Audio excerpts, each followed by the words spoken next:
ઉભા શું કામ કરો છો?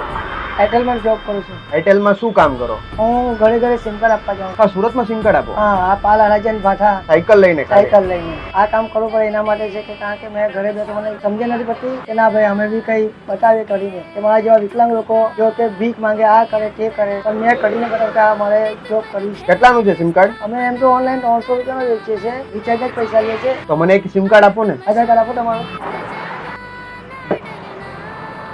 મારી કેમ છો? સિમ કાર્ડ આવી ગયું છે મારી પાસે. ખાલી રિચાર્જ આપી દો 299. એ તમારું કામ થયું, મારું કામ થયું ને. ટાર્ગેટમાં એક નંબર વધી જશે. કાંઈ નહીં, આપણે ટાર્ગેટ પૂરો કરવાની કોઈ જરૂર નથી. અરે સોરી પ્રભુ, યાર, રાખો. હે ને, બસ આવી રીતના કામ કરતા રહેજો. આ માણસ માટે મદદ જરૂર કરજો, બરાબર? સિમ કાર્ડ સુરતમાં જ ફરે છે, એરટેલ નું સિમ કાર્ડ રહે છે. આપણી પાસે હાથ પગ હોય છે તો પણ કઈ